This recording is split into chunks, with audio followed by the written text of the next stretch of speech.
Chapter 21, Plan A, Crash and Burn.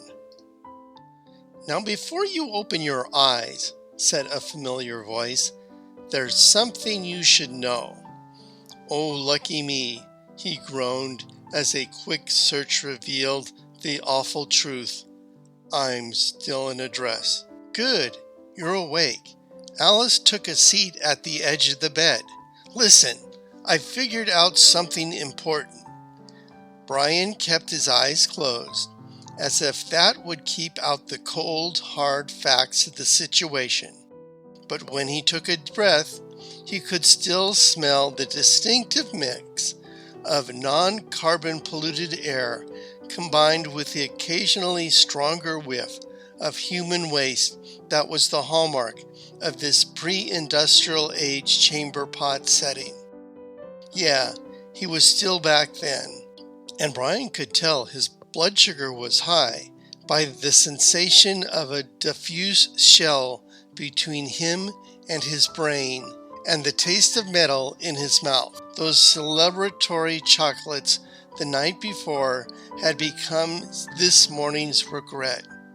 What's more, Brian could tell that Alice was using her "everything is gonna be just fine" voice, which perversely pushed him right out into the angry and petulant side of his emotional ledge. "Go away," Brian said, screwing his eyes even more tightly shut. The words spewed out in a bitter rush. "I already know the important part. Your brilliant plan didn't work.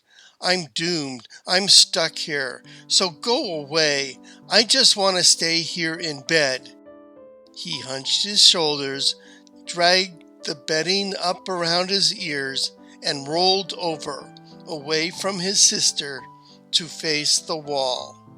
"I know this is not quite what we expected, but I think I've got it figured out now," Alice said, still using that infuriating, reasonable tone of voice.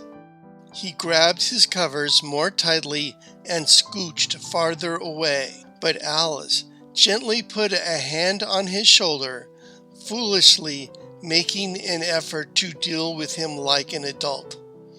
"Listen," she began, but Brian sat up, erupting like an angry volcano from the pillows. "You know what? That's not good enough, Alice. I bet you're the reason we're here anyway." His voice sounded harsh, but Brian still felt the sugar-high detachment that kept even his own anger from feeling quite real. "What? Me? How?" Alice was struggling to maintain her Mary Poppins voice and was thrown for a moment off her conversational track. "Yes, you," Brian snarled. "All the reenactments you dragged me to, all your prithee this and beg pardon that, and watching Downtown Abbey and every Jane Austen movie." He leveled an accusatory finger at her. "Somehow, you wished us here. You wanted to live in your dream world, but I got caught up in it. And now I'm totally screwed, and you don't even care," he added, even though he knew it was unjust. Alice was stunned, and for the briefest of moments, she considered that it might be true. What girl or woman didn't see or read Jane Austen and imagine herself in the role of Eliza or Jane? She had been feeling a lingering guilt for some time, knowing that aside from Brian and his diabetes, it actually had been kind of fun being lady of the manor, making new friends, having a staff at her beck and call, and, best of all, having a maid who finally had figured out what to do with her hair. And she loved the clothes. She wasn't missing her phone or her awful office job in the slightest. So far as she was concerned, time travel had been a blast. But she hadn't forgotten about the danger to Brian at all. Did he really think she had wished them here? That was ludicrous, right? That really couldn't happen, could it? But then, she had come here to tell Brian something that was going to sound even stranger. Maybe, Alice decided, she would file this theory away in case she found more evidence to support it. All this flashed through Alice's head as Brian dove under his covers again and sulked. "Brian," Alice began, and then stopped. She was stumped.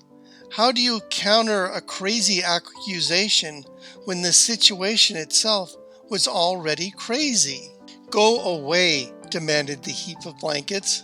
"Brian," she repeated in a different voice, "because there's only so much you can take from a cranky blanket. Leave me alone." The heap had made a little tunnel in the folds of the blanket, the better to breathe, and the voice was a little more distinct. "Brian," she said for the third time, and poked the approximate center of the heap. "Come out and talk to me." "Hey, cut it out!" exclaimed the heap as it moved to presumably defend itself from other pokes. She gave the blankets another poke, more firmly. "Hey!" said the pile. "Do you really think I dreamt of going back in time to fulfill some sort of romantic fantasy and picked you as the romantic lead instead of a younger Hugh Grant or Matthew McConaughey or Benedict Cumberbatch?" "Cumberbund," muttered the blanket. "Or anyone other than my own brother? Well then," Alice started to laugh. She couldn't stop herself. The heap seemed to be laughing as well, as Brian's head and shoulders slowly emerged from the pile. He leveraged himself up on one elbow and grinned ruefully at his sister. "Well put, Moneypenny," he said. Alice knew this accent was what Brian considered Sean Connery, though the only reason she knew it was because Brian had insisted that it was both James Bond and very good many times. More importantly, Alice knew that Brian tossing out horrible impressions was 100 times better than Brian wallowing in anger and despair. She grinned back at him. "Shaken, not stirred. The name is Bond," Brian continued. "James Bond," they both chorused. Any little bit of normalcy was something to build on, especially keeping in mind the thing Alice had come to say. "Okay, Brian, I've been thinking about all of this," Alice said, waving her hands about to indicate the entire scene. The smile left Brian's face. "Have you?" he said flatly. "Somewhere a loose shutter banged against a wall once, then several times in rapid succession." "I'm getting to that," Alice said crossly, if obscurely. "One thing at a time."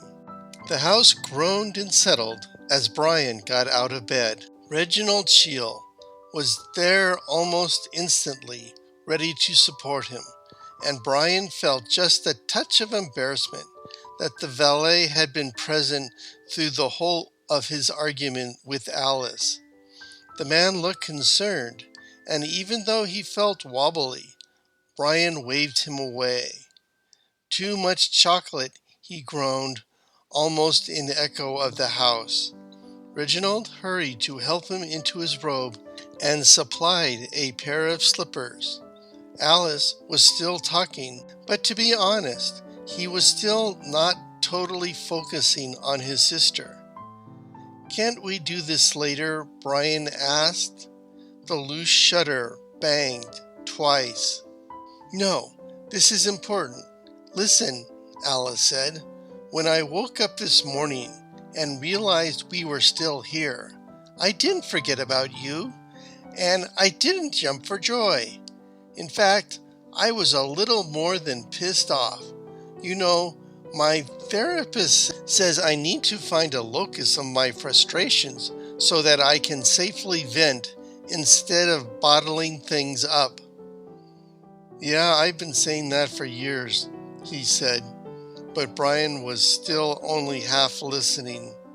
A glance at his pump showed numbers that confirmed what he already was feeling to be true. He'd burned through his insulin in that premature celebration last night. He was almost out.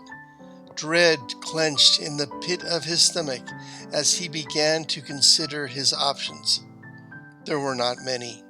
Well, my point is that music is what always worked best for me, and so I went right out to the music room.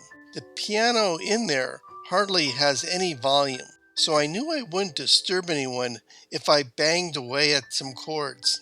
Brian had long ago learned that Alice, when she was trying to say something important to her, could take forever to get to her point. Her announcement that she was finally leaving her ex had taken a weekend plus a federal holiday just to get a simple, "he's a real jerk," without qualifying the sentence with a "but." He settled in and prepared to offer supportive, listening type noises at regular intervals. "Uh-huh," he said, just to show he was there. He wondered if there was any sort of aspirin equivalent in this era, something other than opium he could take, and if so, would it even help with his headache? So, naturally, there is only so long you can play a song before you have to sing along to keep the rhythm. Brian murmured. "Well," said Alice, "Kathy, my therapist, it says it helps to get one's frustrations out into the open so you can deal with them. And if you can't find the precise words to say while you're angry, just say anything, just anything. The important thing is you find a way to articulate your feelings." Right. Alice could tell when she was being humored, but drew herself together and continued. "So, while I noticed I was singing and playing, I noticed that the window shutter was banging right along to the beat." Her brother looked unimpressed, but she continued. "Not the other way around. Really, it was banging along with what I was playing, and when I stopped, it stopped."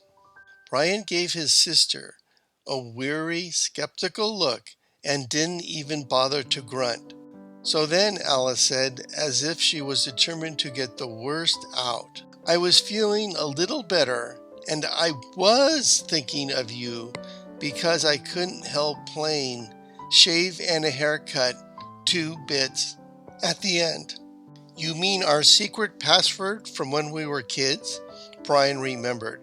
At one point, growing up, Alice had been obsessed with mysteries, spies, and codes, and insisted that anyone who knocked on her door had to use the secret pattern of "shave and a haircut," and then had to wait for her to say 2 bits before they could enter. "It seemed just right," she said. "Alice, the point." Alice took a deep breath. "I played it a couple of times, then this happened." She paused and then sang clearly and distinctly, "Shave and a haircut." Nearby, the shutter banged 2 times. She hesitated, giving Brian a wary look. Brian, in turn, looked blankly at her. "What?" Reginald had been listening, but he too was clueless. Again, Alice sang, "Shave and a haircut." Again, in answer, a nearby shutter banged 2 times. "Uh-huh," said Brian, irritated by the repetition. "Alice, we get it. Shave and a haircut." Instead of the usual password, he finished with big deal. And the shutter banged twice in time with his words. Brian didn't care about the coincidence, but he noticed that his valet was beginning to look thoughtful. "Brian," she sighed, "this house always seems to be doing something. Curtains billowing, stairs creaking, rafters moaning. The house is trying to talk to us. I'm positive. So listen, shave and a haircut." She threw her hand out in a fanfare gesture worthy of lacy sleeves, and a nearby shutter banged 2 times. Brian considered the notion for a moment and then shook his head. "No, I don't think so," he said seriously. He smiled reassuringly, happy to realize he wasn't the only one undergoing a tiny little mental breakdown in the face of time travel and extreme stress. "You know the reason it sounds nuts is because it's nuts, right?" The shutter banged twice, sharply. "It's just a bit of a wind, eh?" continued Brian, shifting into the role of lofty lord of the manor in his robe and slippers. This aspect of time travel appealed to him as well. He waved a hand generally in the air. "See to that shutter, will you, Reg, my good man?" "Yes, my lord," said the valet dutifully. "Hold it, Reginald," said Alice before he reached the window. Her voice, while not quite as assured as Brian's, still had acquired a noticeable snap of command. Reginald stopped, and Brian waited for Alice to explain herself. "Okay, I know this is going to sound weird," she began and paused, clearly bracing herself for a snide remark. But the degree of general weirdness present already was such that Brian passed on making any comment. Alice took a deep breath. "Let's tackle this scientifically, taking Eliza's example of the mechanic, a higher power in control of the mechanism. My hypothesis is that higher power is the castle," she said. The shutter banged around the closed windows, and the curtains rustled. "Here's Johnny," he said, his Jack Nicholson on par with his Sean Connery. The shutter banged. "No, really, it's true," Alice insisted. "All those shakes and rattles and the sounds the castle makes, it means something. Maybe we don't speak the same language, but I swear it is talking to us." The shutter banged. Reginald was beginning to look ill, and he edged away from the walls. Brian considered the evidence. "Come on, Alice. You mean like 1 knock for yes, 2 knocks for no?" he said skeptically. The shutter banged. "And 3 knocks generally mean try again or maybe," Alice said seriously. The shutter banged. Brian laughed again and tried not to hear the shrill edge to it. Across the room, Reginald looked like a man having some serious thoughts. Brian said, "Nowhere does 'the castle did it' make any kind of sense." Alice was clearly frustrated. "It's better than giving up entirely." The shutter banged. "Well, yeah, but if we accept your crazy theory that Hank the Handy House is the one that brought us here, why should we listen to it about getting out?" The shutter banged twice. "Well, what if the house had no other choice?" Alice said. "No choice?" Brian echoed, incredulous. His voice dripped with sarcasm. "Is this house trapped in the past too, helpless and scared? Is that what Hank told you?" The half-open door to Brian's bedroom seemed to pull itself out of Reginald's hand. It slammed sharply. "See?" said Alice. "What?" The shutter banged. "Shut up," Brian yelled to the air in general. "Poor little castle kidnapped us all. Is that what you're saying, Alice?" Alice considered what she was saying and how it sounded. Yes, she had no more words to convince him. Brian went over to the window. "So, I'm supposed to believe this is more than a window?" Lace curtains once again frantically flourished. Demon Theater was making Brian's voice project dramatically. "And this is more than a wall?" Brian stalked over and slapped his hand against the wall. The shutter banged once. "And this is more than a floor?" Stomp went his foot as he pointed downward. The floor rocked and one of the floorboards came loose. A curtain bellowed and the shutter banged. "I'm trying to make a point here. Would you just shut up?" Brian shouted at the wall. The castle went still. "Thank you. Now, as I was saying," Brian ran out of steam. He looked around. He exhaled gustily. "And I thought this couldn't get any more weird," Brian said as he slowly sank down on his bed. The shutter banged and Alice laughed. "I know, right?" she said. "How long have you known?" Brian asked. She shrugged. "I've been putting bits and pieces of it together since we first got here, but for a long time I thought it was just my own crazy brain." She made a gesture around her head, as if shooing bats out of the belfry. "Like I said, I didn't really put it all together until this morning. I was banging on the piano, articulating my thoughts, and it turns out my thoughts were, the castle is alive." "And you talked it over with your good friend, Hank the Handy House," Brian gently supplied. "Actually, I think his name is Carl," Brian, said Alice.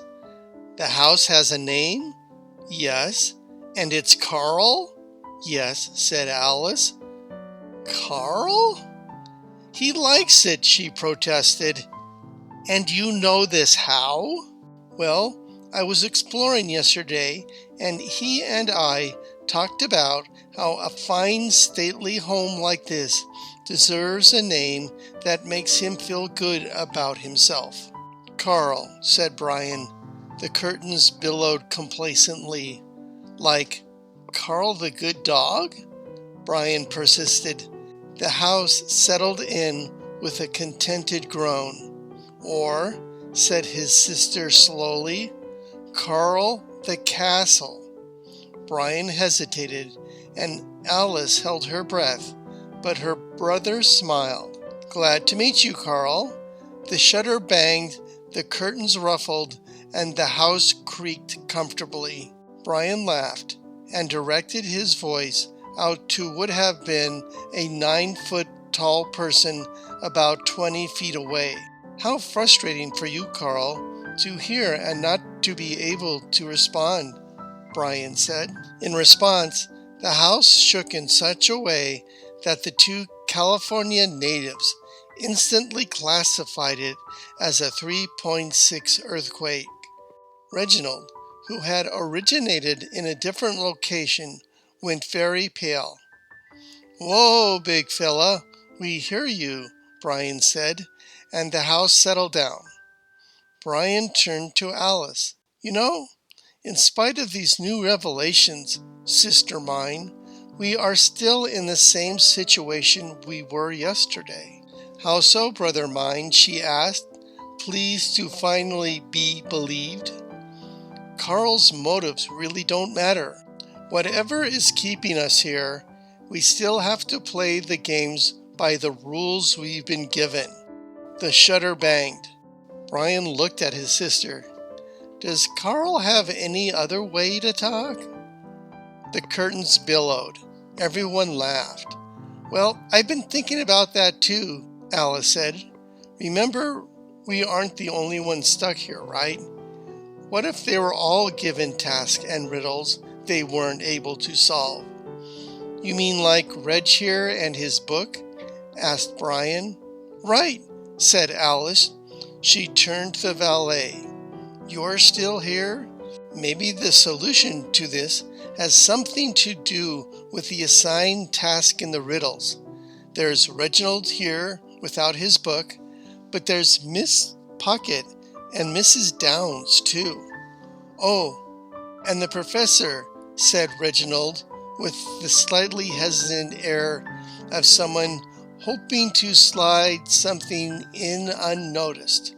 He had been standing unobtrusively alongside the wall, awaiting instruction, his hands folded in front of him. I think you ought to include him as well.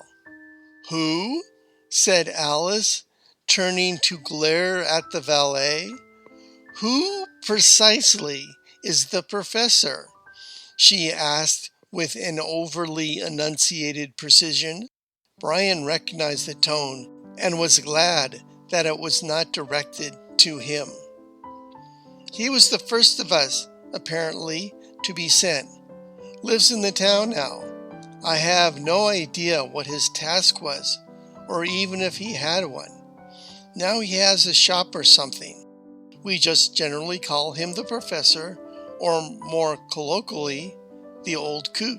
Reginald attempted to answer blandly, but he ran his finger around his collar as if it were too tight.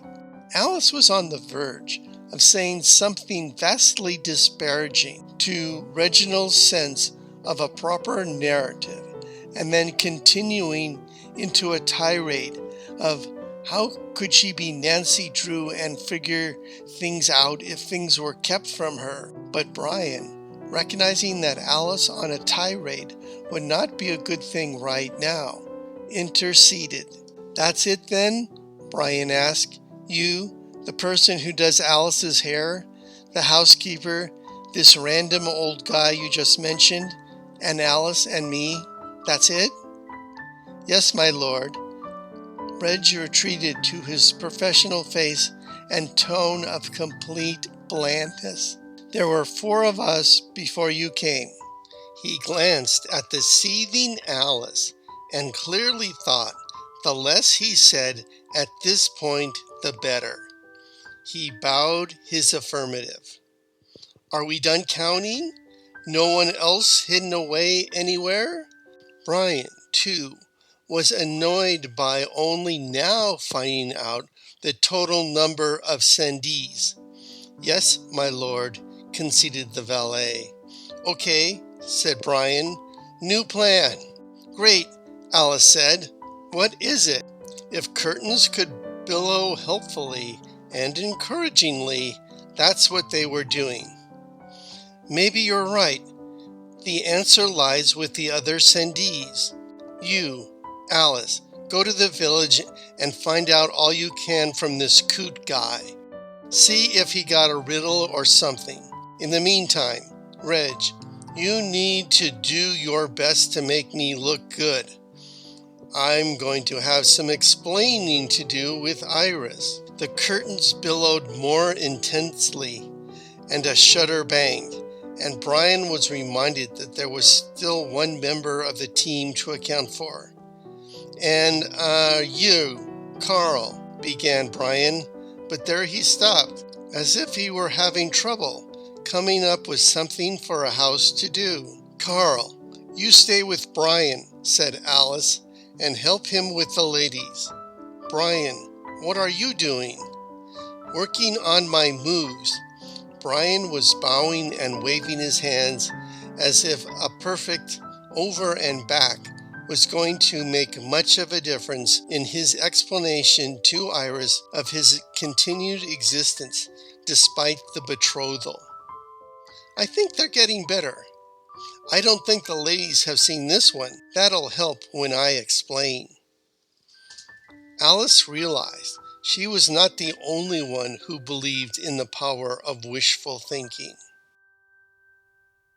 End of chapter 21. of Lord Latimer's Ladies by Margaret Elin Schmidt and Dan McLaughlin. Read by Dan McLaughlin, 2024.